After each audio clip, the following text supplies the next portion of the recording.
పాత నిబంధన మనం చదువుతున్నప్పుడు సులభంగా అర్థం చేసుకోవడానికి కొన్ని విషయాల్ని మనం క్రమంగా నేర్చుకుంటున్నాం. ఈరోజు మనం దేవుడు తన దూతల ద్వారా తన సేవకులను లేదా తన ప్రజలను కాపాడుకుంటారు అనే విషయాన్ని మనం నేర్చుకుందాం. తన దూతల ద్వారా దేవుడు తన ప్రజలకు అనుగ్రహించే కాపుదల, ఈ విషయం మనకు గ్రంథం అంతా కనిపిస్తుంది. దేవదూతలు దేవుని యొక్క ప్రతినిధులుగా తన ప్రజలను కాపాడే సంరక్షకులుగా మనకు గ్రంథమంతట్లో కనిపిస్తారు. అవసరమైన సమయాల్లో భూమిపై మానవులను రక్షించడానికే మరియు వారికి సహాయం అందించడానికే దేవుడు తన దూతలను పంపుతారు. ఈ సాంప్రదాయం మనకి గ్రంథం అంతట్లో కనిపిస్తుంది. దేవుడు తన ప్రజలకు మద్దతునిస్తారు, సహాయం చేస్తూ ఉంటారు.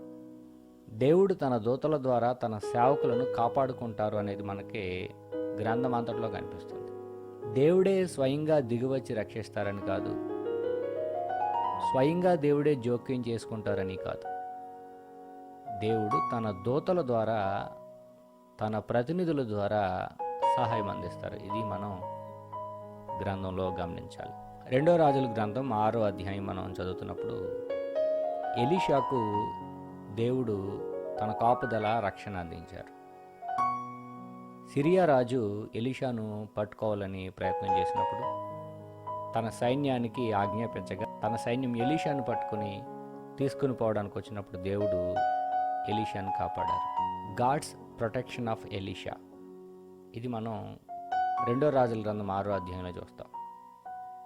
2వ రాజుల గ్రంథం 6వ అధ్యాయం చదువుతున్నప్పుడు సిరియా రాజు కల్లోలపడి తన సేవకులను పిలిచి, మనలో ఇశ్రాయేలు రాజు పక్షంగా వహించిన వారెవరైనది మాకు తెలియచెప్పరాదా అని వారిని అడుగుగా, సిరియా రాజు ఇశ్రాయేలును ఓడించాలని ఎన్నో ప్రయత్నాలు చేస్తున్నారు. అతని ప్రయత్నాలన్నీ విఫలమైపోతున్నాయి. ఒక్కటి కూడా సరిగా అమలుపరచలేకపోతున్నాడు, ఇశ్రాయేలును గెలవలేకపోతున్నాడు. దీనికి కారణం ఏమిటి అని ఆలోచన చేస్తే దేవుని ప్రవక్త అయిన ఎలీషా ఇశ్రాయేలు పక్షంగా ఉన్నాడు. ఈ విషయాన్ని అతని దగ్గర పనిచేస్తున్న వాళ్ళు ఈ విధంగా తెలియజేస్తున్నారు. 6వ అధ్యాయం 12వ వచనం, అతని సేవకులలో ఒకడు, రాజు అయిన నా ఏలినవాడ, ఇశ్రాయేలు రాజు పక్షమున ఎవరునూ లేరు కానీ ఇశ్రాయేలులోనున్న ప్రవక్త ఎలీషా అన్నారు. ఎలీషా ఇశ్రాయేలు పక్షంగా తన రాజు పక్షంగా ఉన్నాడనే విషయం తెలియజేసినప్పటికీ అతన్ని తీసుకురమ్మని గుర్రములను రథములను సైన్యమును పంపగా వారు వచ్చారు. 6వ అధ్యాయం 15వ వచనం చదువుతున్నప్పుడు దైవజనుడైన అతని పనివాడు పెందలకడ లేచి బయటకు వచ్చినప్పుడు గుర్రములను రథములను సైన్యము పట్టణమును చుట్టుకొని ఉన్నట్టు కనబడింది. అతను కంగారు పడ్డాడు. అప్పుడు ఎలీషా అంటున్నాడు, భయపడవద్దు, మన పక్షమున వారు వారికంటే అధికులై ఉన్నారని తెలియజేశాడు. అప్పుడు వాని కన్నులు తెరవగా, యెహోవా వీడు చూచినట్లు దయచేసి వీని కండ్లను తెరవమని ఎలీషా ప్రార్థన చేయగా, యెహోవా ఆ పని వాని కండ్లను తెరవజేసిన గనుక వాడు ఎలీషా చుట్టూను పర్వతము అగ్ని గుర్రముల చేత రథముల చేతను నిండి ఉండుట చూచెను. కాబట్టి దేవుని కాపుదల, తన దూతలను తన పరివారాన్ని దేవుడు తన ప్రవక్త పక్షంగా ఏ విధంగా భరోసాగా మద్దతుగా ఉంచారనేది మనం చూస్తాం. విఫలమయ్యారు. తర్వాతగా అగ్నిగుండంలో నుండి దూత ద్వారా తప్పించి రక్షించుట, దానియేలు గ్రంథం 3వ అధ్యాయం మనం చదువుతున్నప్పుడు నెబుకద్నెజరు దానియేలు యొక్క స్నేహితులను అగ్నిగుండంలో వేస్తే దేవుడు తన దూతల ద్వారా కాపాడారు. దానియేలు గ్రంథం 3వ అధ్యాయం 14 నుండి 28 వచనాల మధ్య పూర్తిగా 3వ అధ్యాయంలో ఈ విషయం మనకు కనిపిస్తుంది. వారు నెబుకద్నెజరు నిలవబెట్టించిన బంగారు ప్రతిమకు నమస్కరించలేదు. అది నెబుకద్నెజరుకు కోపం రప్పించింది. తక్షణమే మండుచున్న వేడిమి గల అగ్నిగుండంలో వేయబడాలని ఆజ్ఞాపిస్తే తక్షణమే మండుచున్న వేడిమి గల అగ్నిగుండంలో వేయబడాలని ఆజ్ఞాపించాడు. పైగా ఆయన ఇంకేమన్నారంటే, నా చేతిలో నుండి మిమ్మల్ని విడిపింపగల దేవుడు ఎక్కడున్నాడు అని ప్రశ్నించాడు. దేవుడు వారిని తన దూతను పంపించి విడిపించారు. వారేమన్నారు అనంటే, మేము సేవించుచున్న దేవుడు మండుచున్న వేడిమి గల ఈ అగ్నిగుండంలో నుండి మమ్మల్ని తప్పించి రక్షించుటకు సమర్థుడు అని.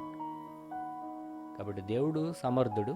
స్వయంగా దేవుడు రాలేదు, తన దూతను పంపించి రక్షించారు అనే విషయం మనం ఆ క్రిందకి చదువుతున్నట్లయితే మనకు కనిపిస్తుంది. ఎందుకంటే అగ్నిగుండంలో వారికి నలుగురు ఉన్నట్లుగా కనిపిస్తున్నారు. నెబుకద్నెజరు అంటున్నాడు, శద్రకు మేషకు అబేద్నెగో అయిన వీరు దేవుడు పూజార్హుడు, ఆయన తన దూతనంపి తన ఆశ్రయించిన దాసులను రక్షించెను అని చెప్తున్నాడు. కాబట్టి దేవుడు తన దూతనంపి రక్షించడం అనేది మనం చూస్తాం. అపోస్తలుల కార్యముల గ్రంథం 12వ అధ్యాయంలో ప్రభు దూత పేతురును కాపాడడం అనే సందర్భం మనం చూస్తాం.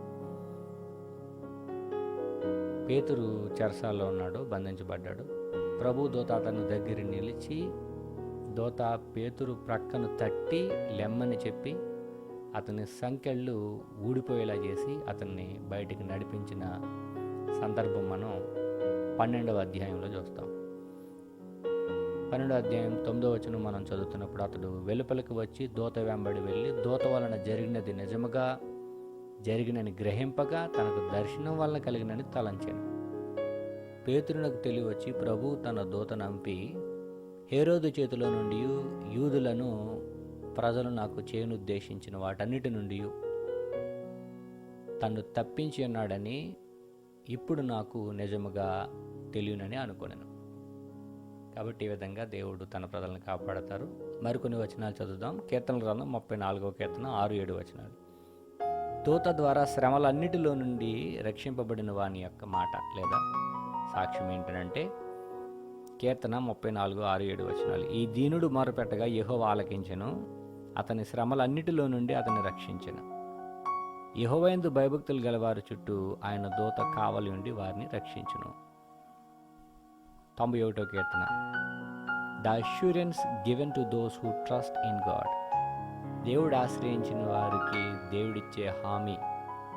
కీర్తన 91:11. నీ మార్గములన్నిటిలో నిన్ను కాపాడుటకు ఆయన నిన్ను గూర్చి తన దూతలకు ఆజ్ఞాపించును. కాబట్టి దేవుడు తన్ను ఆశ్రయించే వారిని కాపాడతారు, తన దూతలకు కాపాడడానికి ఆజ్ఞాపిస్తారు, తన దూతలను పంపించి కాపాడతారు అనే విషయాలు మనం పైనుండి చదువుతున్నాం. సింహముల నుండి దూత ద్వారా దానియేలు కాపాడబడ్డం. దానియేలు గ్రంథం 6వ అధ్యాయం 22వ వచనం. నేను నా దేవుని దృష్టికి నిర్దోషినిగా కనబడుతును గనుక ఆయన తన దూతను అంపించి సింహములు నాకు ఏ హానియూ చేయకుండా వాటి నోళ్లను మూయించెను. రాజా, నీ దృష్టికి నేను నేరము చేసిన వాడను కాను కదా అనెను. కాబట్టి దేవుడు దానియేలును కాపాడు.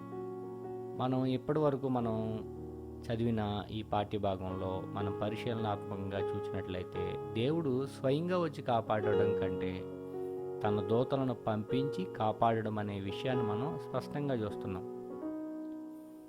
దేవుడు ప్రతి సందర్భంలో కూడా తన వాగ్దానాలను, ప్రమాణాలను, తన ఉద్దేశాలను తెలియజేయడానికి దూతలను పంపించారు.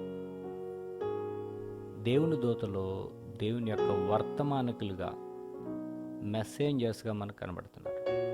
ఇక్కడ దేవుని యొక్క కాపుదలనిచ్చే దూతలుగా మనకు కనబడుతున్నారు. నిబంధన చేసుకోవడానికి కూడా నిబంధన సంబంధమైన వాక్యాలని కూడా దేవుడు తన దూతల ద్వారా అనుగ్రహించడం మనం చూస్తాం. దూతలంటే దూతలే. దూతలంటే యెహోవాయా, రెండవ యెహోవాయా, యేసుక్రీస్తా, మెల్కీషెదెక, ఇటువంటి మాటలు మనం మాట్లాడకూడదు. దూత అన్నారు కాబట్టి దూతగానే మనం పరిగణించాలి. దూత ఎవరై ఉంటారనేది వద్దు. దేవుడు తన దూతల ద్వారా తన కార్యక్రమాలు జరిగించుకున్నారు. ఎంతవరకు ఆరోగ్యకరమైన సత్య సంబంధమైన పరిశీలన, ఈ విధంగానే మనం పరిశీలన చేస్తూ దేవుడు తన ప్రతినిధులుగా పాత నిబంధనలో దూతలను వాడుకున్నారు. తన వాగ్దానాలని, ప్రమాణాలని, ఉద్దేశాలను, తన యొక్క